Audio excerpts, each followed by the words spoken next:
My name is Karen Stevens. I'm conducting an oral history interview with Sherry McHenry on Friday, July 21st, 2017 for the Women's March Oral History Project in connection with the Georgia State University Library's Special Collections Department and in cooperation with the Atlanta History Center. We're recording this interview at the Atlanta History Center in Atlanta, Georgia. Sherry, before we start talking about the march, can I get a little biographic information? Sure. What year were you born? 1948. And where were you born? Crawford, the old Crawford Long Hospital in Are you Atlanta. kidding? I'm one of the last natives left in Atlanta. That's true. That's just, that's sort of downtown Atlanta. Yes. Oh my gosh. Can you describe your family's political leanings? Both sides of my family were all from North Georgia and were kind of dyed-in-the-wool Democrats until the 60s when everyone in the South became Republicans. And unfortunately that was a response, as you probably know, to the Civil Rights era. So my parents became Republicans. A lot of my relatives became Republicans, and I became an even more dyed-in-the-wool Democrat. So I think I'm one of the few Democrats. There are a few of us, but it certainly, there was a major shift in the 50s and 60s. Oh my goodness. What's your profession? I'm a psychologist. Psychologist. What, do you have a political party that you support? The Democrats. Democrats, I should have known. Have you been involved in any political activities prior to the march? Yes, but not for a while. In the 70s, I was in a lot of anti-war protests. I was in the first two gay rights marches in Washington. And I've stood around and protested a few things, but that's about it. Okay. Do you have any family members who protested or participated in activist activities? No. No. Okay. Well, let me just ask you right out, why did you participate in the march on January 21st? Well, gosh, for a lot of reasons. First of all, after the election, I was so appalled. I was beyond appalled at the outcome of the election. And I was stunned. I could not believe that the American people would elect this president. So I was also disgusted, really devastated at the outcome. Because to me it marks such a radical shift away from human decency. So I started out thinking I was going to go, I kind of heard word of mouth, there's going to be a march in Washington, and I started out thinking I would go to Washington. Now, ironically, I started thinking, well, there'll be zillions of people there, so everybody will see people in Washington, and it's January, and the weather will be terrible, which is a million times worse here. Maybe. So while I was kind of thinking about that, someone told me that there were going to be marches all over the country. So I thought, that's great, because here I am. I'm a native Georgian. My family goes back to the 1700s. I'm a native Atlantan. And Atlanta is a city that is not known for big protest marches. I think the only big marches Atlanta has, and other than right after Martin Luther King died, the only other thing we have here in Atlanta is the Gay Pride March, which over the years has evolved into a big party, and so that's not quite the same. Right. So I thought, I want to stand up and be counted in my home state, and I want my senators to know that I'm protesting this, I'm speaking up, I'm protesting their support, I'm protesting the Republican Party. And I want to be counted where I live. So that's why I decided to march here. was there any one issue in particular that was more important than the others for you? Oh gosh, other than basic human decency. uh, well, there are three things that I'm passionate about: human rights, human equality, and education. And I do believe that the outcome of this election was in large part due to such a lack of education in this country. One of my favorite quotes is it's by Emma Goldman, and I hope I say the quote accurately.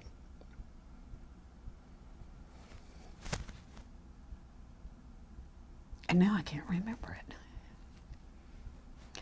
You want to come back to Okay, it? let me come back to it. Okay. Emma Gold? Emma Goldman, Golden. who was a lawyer and social rights person. Okay. I'll bring it back. And the quote is, "Ignorance is the most violent element in society." Mm-hmm. And I believe that without a doubt. Mm-hmm. That's powerful. Let me ask you about getting up that day on January 21st, and it's storming outside. It's thundering. They're saying on the media that it's a minor march, and because of the rain, maybe only, 10,000 people are going to show. There just seem to be a lot of impediments to getting out of bed on a weekend and doing this. What got you to overcome, or I'm assuming you had to overcome them. It was an overcoming for me. How did you, what was the energy, the motivation to go? Well, I had been watching the weather reports, and actually I was thinking, oh, yuck, I don't want to do this. And I said, that's no reason to not go. So I was going to go with 3 other people. We were going to meet at my house. We were going to take Marta. So we were all watching the news, and so all 4 of us were saying, ooh, on second thought. And then we just kind of said as a collective, we're going no matter what. So we'll wear rain suits, and we'll take umbrellas, and if we get wet, we get wet, and we're going to show up no matter what.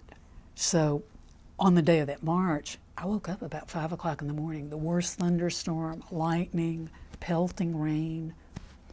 So we're all emailing each other, are you watching this?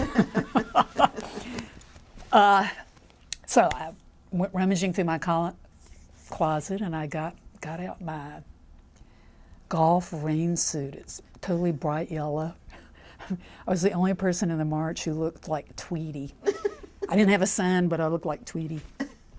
So we all kind of talked to each other and said, okay, we're going to do this. Put on your rain jackets. Here we go. Off we go. We're just going to do it no matter what. So we left my house being pelted by rain. And by the time we got from my house to the car we were going in, we're soaking wet. We hadn't even gotten out of my front yard. But it was something we all had to do. Something you had to do. Mm-hmm. It was that important. Mm-hmm.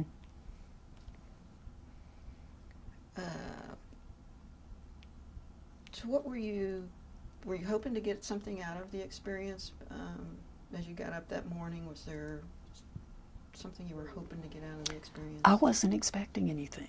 I looked out the window. Well, the estimates prior to the weather had been, they were expecting about 10,000 people.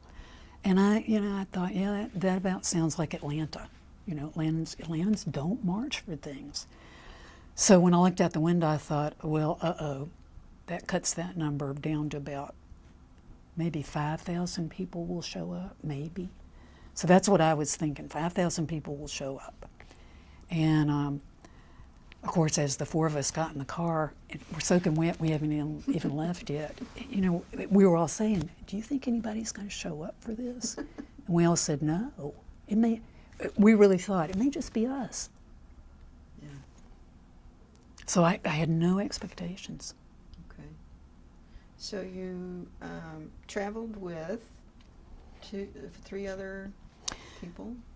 Yes, one of my friends who is an MD at CDC, and another one of my friends who is a court reporter in Decatur, and her husband who, and I have to say his presence made this incredibly special.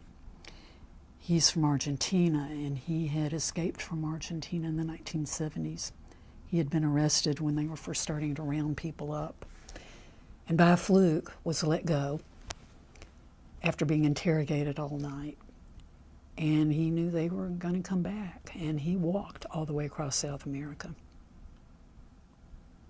and ended up in Atlanta. So he came with us. And his wife is the court reporter. Mm-hmm. Neither one of them had ever been in a march. Mm. So that was my friend, the doctor's been in a zillion marches. So we had two people who knew nothing, who zip. They didn't know what it was even going to be like. And then there were the other two of us going, oh God, we're going to be soaking wet. This is going to be so bad. But we're going anyway. Had you been to any marches prior to the Women's March?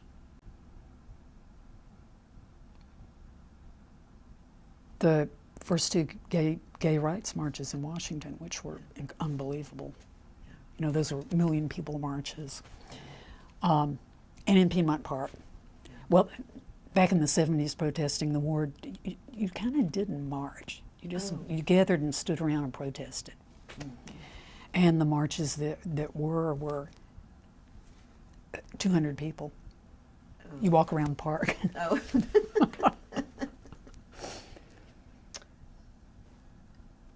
How did y'all get to the march? You drove and then to some place and then took Marta in? Well, we went in one car, and we were going to take Marta.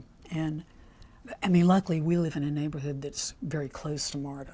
So the train closest to our houses was just a straight shot down to Centennial Park.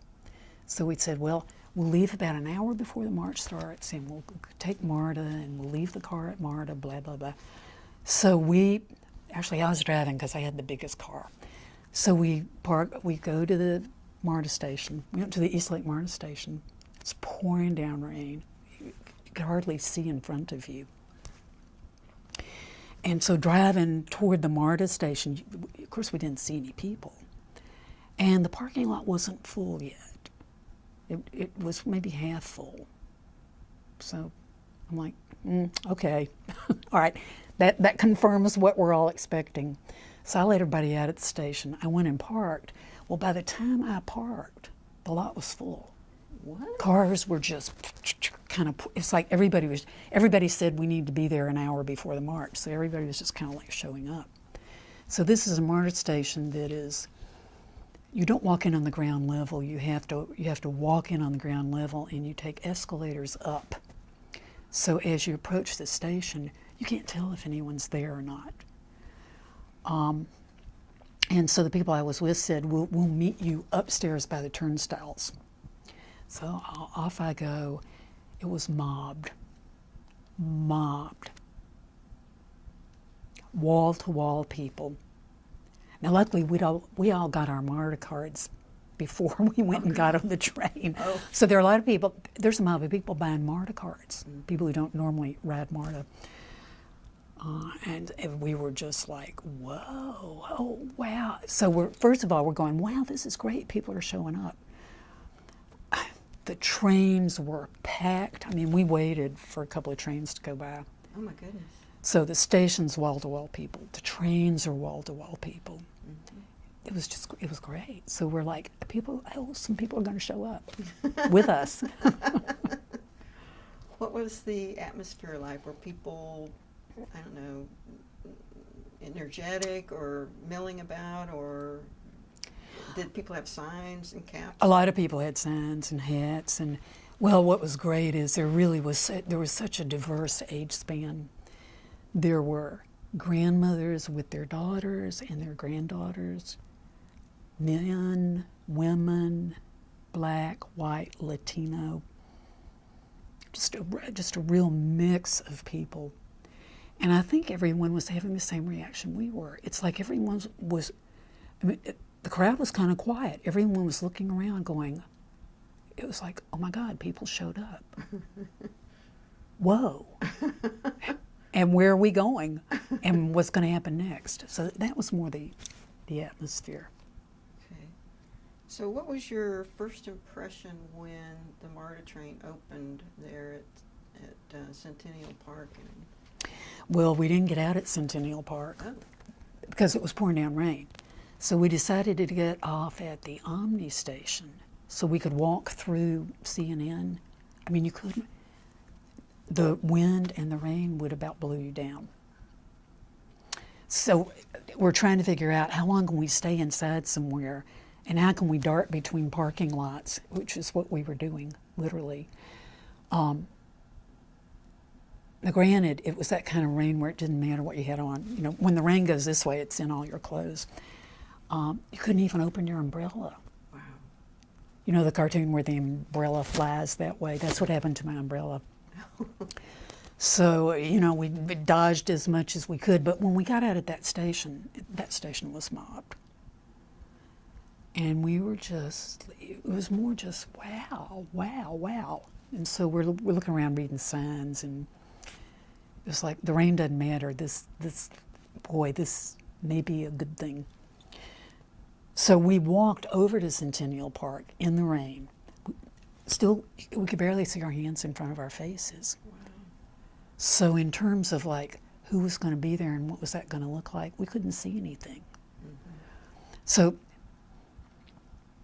the way Centennial Park is, Peachtree Street, which is the other major artery, another major MARTA station, that's up on a hill. And you come down side streets, you're coming down to Centennial Park. Or from where we're coming, you're coming from the side. So as we came into the park, then we didn't see anybody.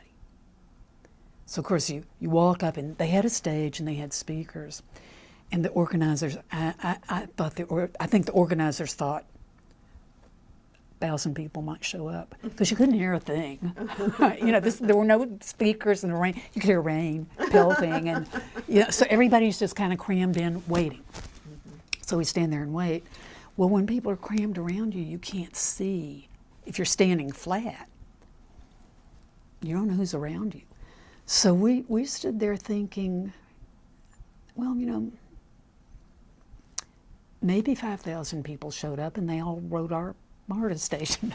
They were all rode with us. So I didn't think there were many people there. And what was amazing, and it was really miserable, you know, you're cold, you're wet, you can't hear anything, you can't move because you're standing with these people. You can look around and read people's signs. Mm-hmm. But the crowd was very serious and very somber. And just from people talking around us, I mean, I think we all were saying the same thing. I'm standing here to be counted. I want my voice to be heard. This is the only way I can think of making that happen at the moment, in a nonviolent way. So it was a very serious crowd. Let me break for a minute, and we'll come right back. Hang on. More serious than wait. Let me say more serious than somber, because people were so. I think people were just proud of themselves that they showed up, because it was actually very hard and miserable to get there. Mm-hmm. So it was more like, I'm here because I want to be here and I want to make a statement, and I'm glad I'm here. Okay, and so then y'all are there, and you had to wait for the march to start. Did it ever clear up? Rain? Well, actually, yes. And this is, I'll tell you, one of the coolest things that happened. You know, it's raining. We're thinking, oh, well, okay. So the organizers, they're all watching the weather reports. And so the organizers kind of made an announcement that you kind of had to be passed through the crowd, that they were going to postpone the march for 2 hours. Yeah, right. And we're like, oh God, we got to stand here in the rain for 2 hours. But the reason they were going to postpone the march is it looked like there was going to be a break in the weather, that the thunderstorm was going to move at least out of right downtown. So we went, so we stood there. But what happened was the rain kind of let up, slowly it lets up, and then we're just standing and it's kind of cloudy. And so then the sun kind of starts to come out. So you can see more clearly when the sun's out. So this is what happened when the sun started coming out. That was amazing. It's like everybody around us is on their cell phones. And they're contacting all of their friends who didn't come because of the weather. And they're saying, it's clearing up, get down here. That's the message that's being passed along. So where we were standing, we could look up the hill to Peachtree Street. You got to come walk down that big hill. Tons of people are pouring in down the street. So it's like, tons of people have gotten on MART and they're getting off at Peachtree and they're coming down to Centennial Park. So, it's like, whoa, oh, I get it. It's like, oh, people are calling their friends and telling them to show up. So that was a period of 2 hours where people just kept pouring in, lining up. We still couldn't see who was around us. We could see over here there were a lot of people coming down this street. Mm-hmm. But anything else around us, we couldn't see. Mm-hmm. But it was starting to it's like, oh, this is good, more people are showing up. But we're still pretty miserable standing here. But no one complained. Mm-hmm. You know how crowds usually are. Mm-hmm. No one said, let's get going. No one said, it's like, they said, okay, I'll stand here as long as I have to. Mm-hmm. So as y'all are in the march and it starts to grow, what were you seeing in certain terms of signs? Do you remember seeing any signs? Almost everybody had a sign, and it was really interesting. Well, as we started, everybody was jammed up in a big crowd, and so the march started. You kind of wound your way around Centennial Park, and then you hit an intersection down near Spring Street. Well, right at that intersection, you make a turn to go up a hill. You can see that Ferris wheel downtown. You make a right turn and you're going to go up a hill. Right at that turn, if you made a left turn, you'd go down a long hill. And kind of catty-cornered is another big hill going up. And that part of the street is 4 lanes and sidewalks on both sides. So until we get to that spot, we don't think there are many people there, because the march kind of starts slow and it gets strung out. So we hit that intersection of being able to actually see where we were, because we can look up and look behind us and look all around us. It was great. And the crowd was the crowd hit that spot and everybody had stopped, so then it got even more crowded. Everyone was stopping, turning around, looking.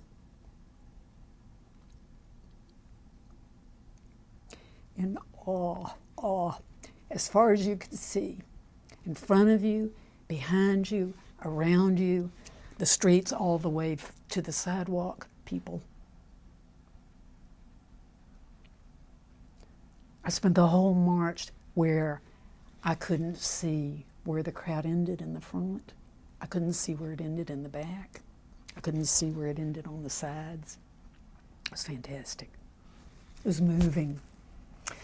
So, back to the signs. Some of the signs were funny. Some of the signs were moving.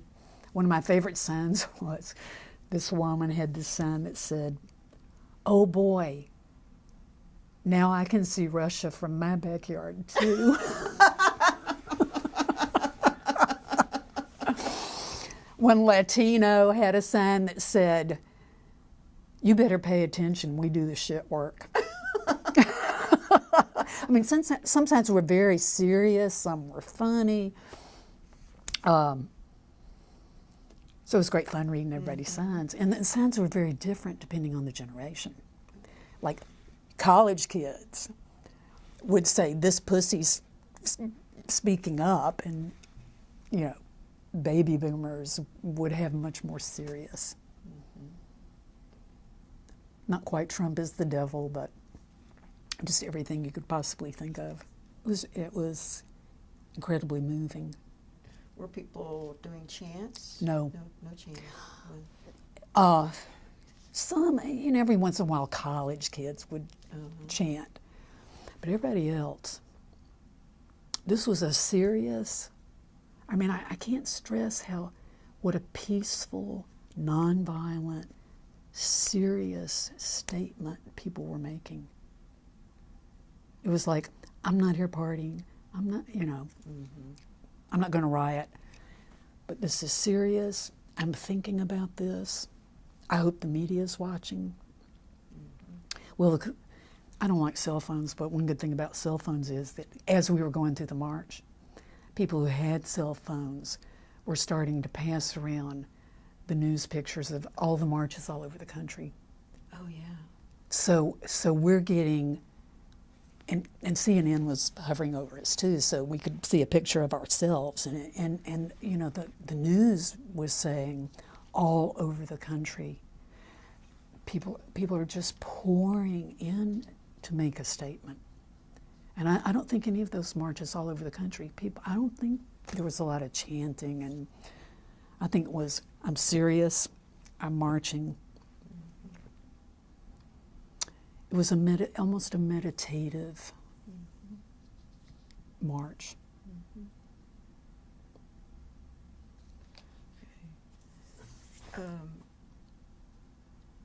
What were your feelings during the march? I know you talked about at that intersection when you saw for the first time how many people felt the same way you did, and to the feelings knowing that there were so many people on the same page, I guess. Were there other moments that stood out in terms of, I don't know, an deep emotional connection, or an aha, or any other? Well, when we turned that corner and I realized how many people made the effort to get there, I was obviously I was moved. But I was so encouraged. Here I am in this red state, and here are all these people who think like me. They are protesting this. We're all protesting the same thing. And we're all people who vote. And a lot of people are active in very different ways. So I had a lot of different feelings. One, I was so moved. I was so proud that Atlantans had finally shown up for something in my whole lifetime. That was great. I felt hopeful. And I really thought about, Trump's watching all this. I love that. But our legislators are watching this. And the thing about your senator's office counts things like this. So I know that my senator got a little message the next day that said 65,000 voters showed up to protest this administration. And most of them are in your district. I mean, I think that's the power of that statement. You are looking at a lot of, for the most part, educated people, thoughtful people who vote. And guess who they're going to vote for next time? And we obviously have it. We're not Republicans marching. We all have a Democratic agenda. So I thought that was great. But the thing that moved me the most, the guy from Argentina.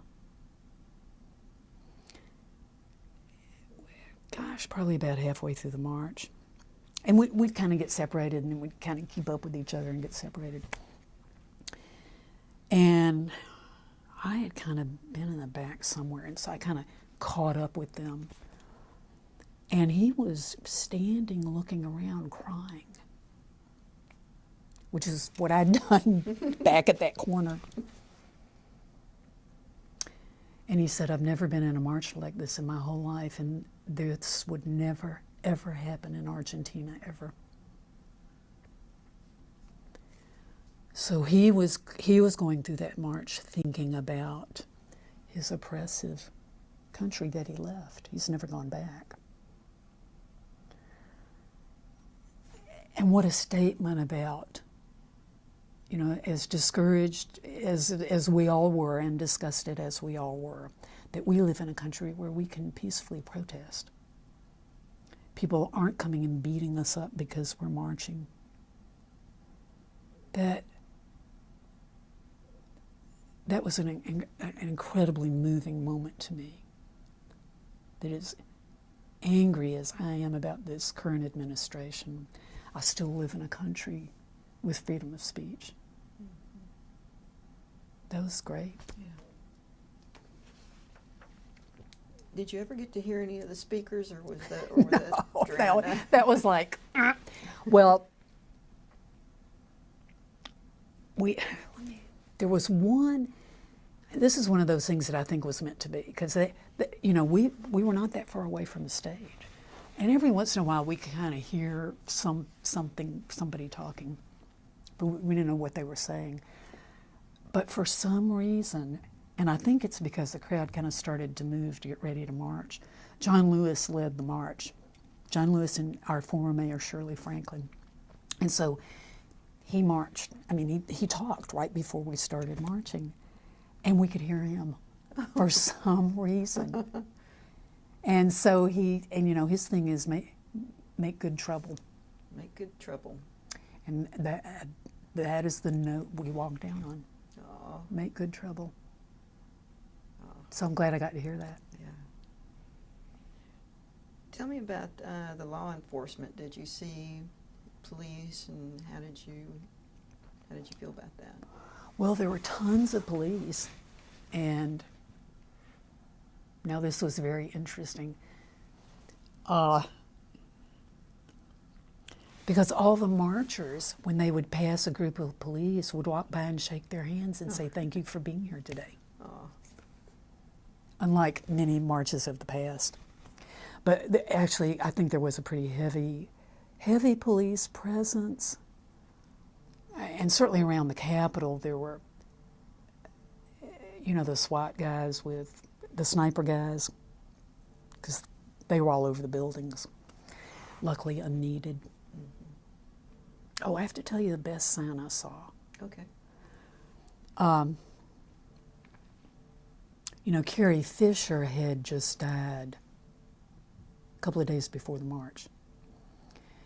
And there was a woman who had a giant sign. It must have been probably 3 feet high and 2 feet wide. And she's walking through the crowd like this so everybody can see it. And her sign is a big picture of Princess Leia.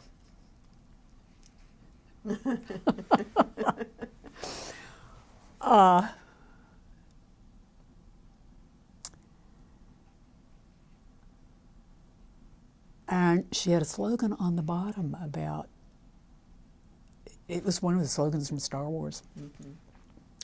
And it said, "The Force Awakens." Ah. Ooh, that felt good. I wanted her sign, Mm-hmm. "The Force Awakens." And it did, and I think a force has awakened. I'm not so sure there is a lot we can do, but the force is awakened, trying to figure out what to do.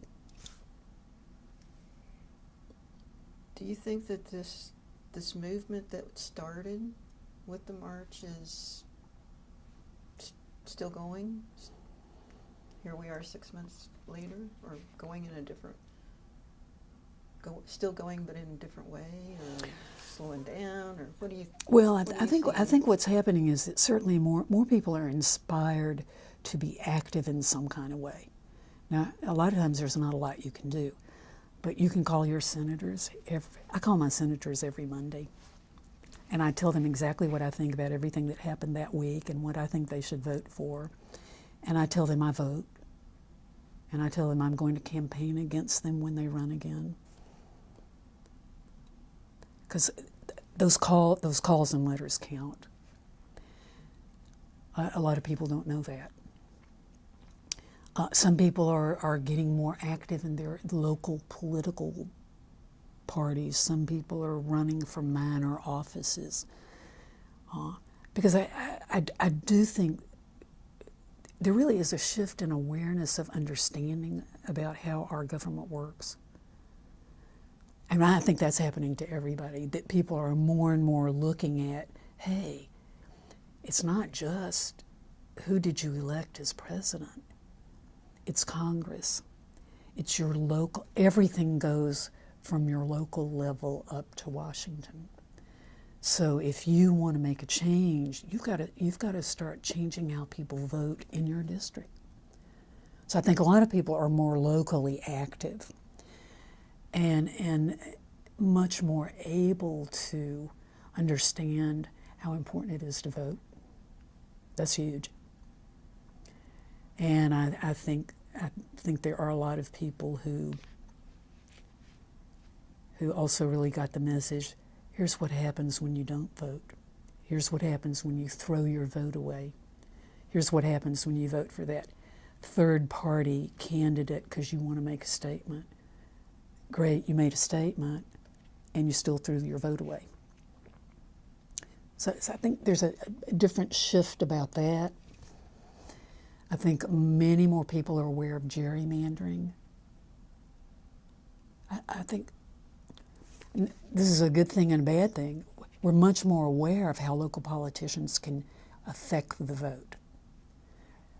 I think we're all much more aware that there are probably a whole lot of elections that are rigged. We don't know who's counting those votes, and we don't know. So, there's, on one side you can have a kind of paranoia with that, but on the other side, you can start holding your elected people accountable. You can go down to the Capitol. You can be much more active on a local level. We all can't go to Washington and do anything, but we can certainly start to make changes in our neighborhoods. We can drive people to vote. You can go to a nursing home and ask all the Democrats to raise their hand and take them to vote next time. There are a lot of little things we all can do, but little things add up. Yes. What do you hope will happen now? That Trump gets impeached. Period. Is there anything you fear may happen?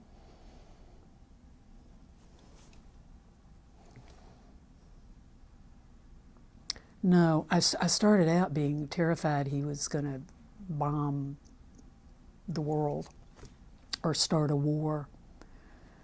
But I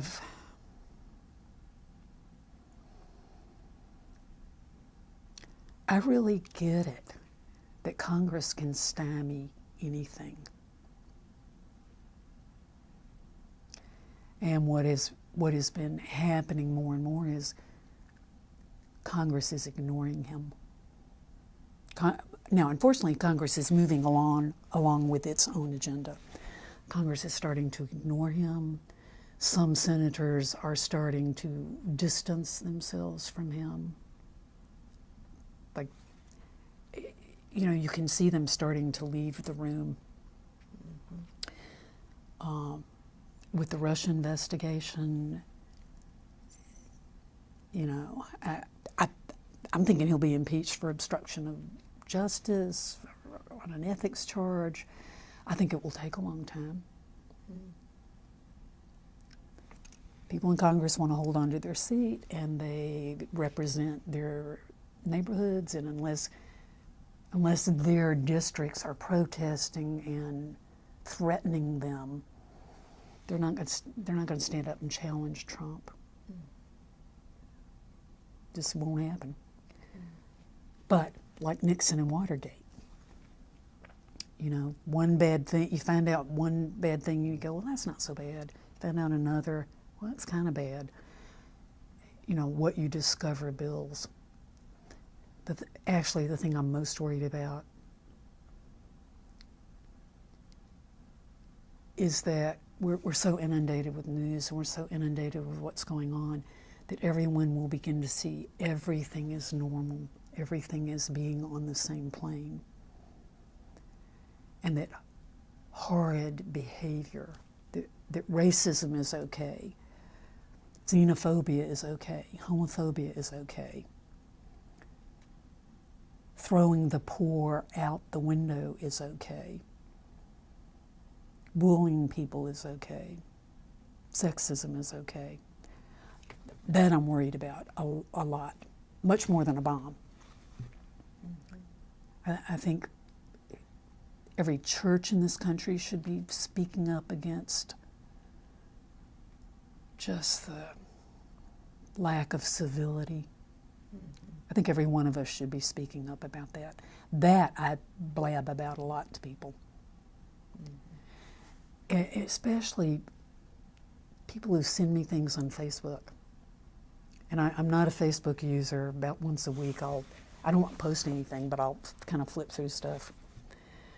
People are starting to post diatribes on Facebook that sound like Trump. People are starting to talk like him and be like him. And behavior does react top down. So that's incredibly disturbing.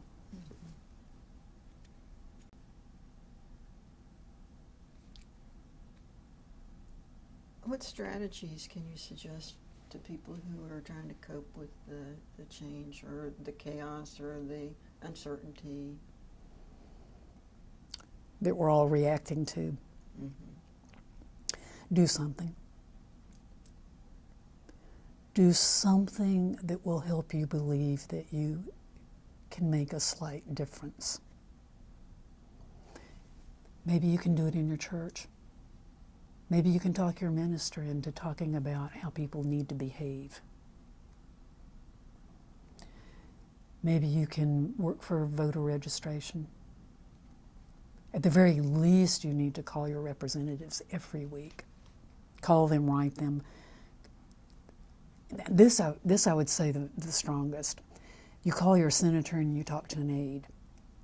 And you say, I want you to tell the senator da-da-da-da-da-da. And the aide says, okay, I will. The aide does. The aide is sitting there with a notebook saying, this is how many calls you got today. This is how many people support you. This is how many people are threatening to vote against you. Here's what your constituents are saying to you. Those calls matter. Yeah. They do, because enough calls. And of course they have a formula. If I call my senator and I'm in, here's my zip code, 30307, they have a formula for how many people I probably represent because so few people call or write. So that aide may say, I got this one call from Sherry McHenry in Atlanta, so we're going to estimate she's representing about 150 people. So when they tally up, what is their district saying? They're not counting that one.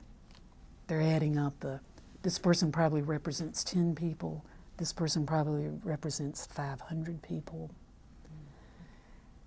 And if you see enough votes against you on this side, and you're about to run for re-election, and you have the statistics for what you won by, you may see, if I don't do something different, I'm probably going to lose the next election. It's just part of all the statistics they keep. Has the march changed you in any way?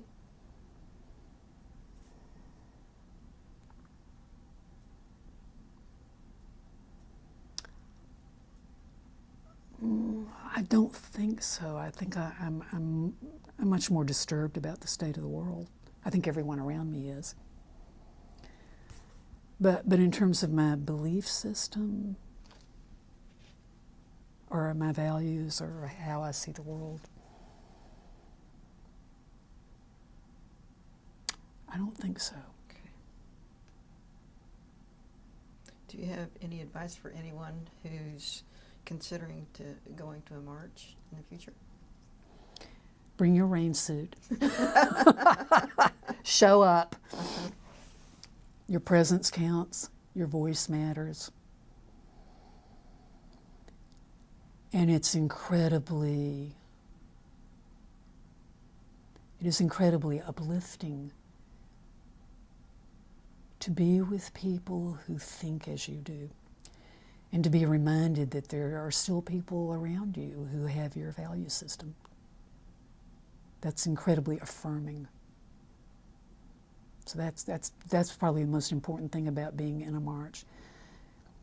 It is so affirming to your own belief system, and you are making a very important, powerful statement.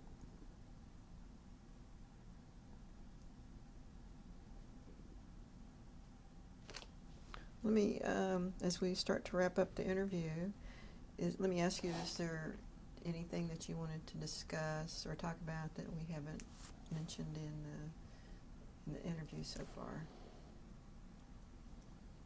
Let me think. I don't think so. Anything about the trip coming back home afterwards? It started raining again. No. We got wet again.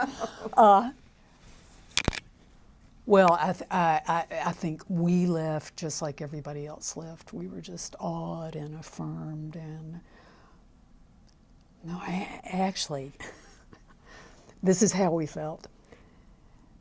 Well, the MARTA trains were all mobbed, but now everybody's going home at exactly the same time. So we said, well, let's go get some coffee and let's sit around downtown. Let's wait till the trains are, so we can get on a train. And so we went to this old coffee shop downtown, and we were saying, so what do you think? And and what came to me was, this is the best day I've had in about 8 months. This is the first really good day I've had in about 8 months. And the three people with me said, yeah, me too. For all of us, it was the best day we had had in months. Despite the rain and the thunder and the wind and the standing. We felt good about what we had done. We felt good about just the fact that so many people, not just in Atlanta, but all over the country. Wow, it was incredible. It was great. I can't think of a better way to end the interview. Sherry McHenry, thank you so much for participating in this project. I really appreciate it, and I'm glad you're out there marching for the people and yourself. Thank you. You are most welcome.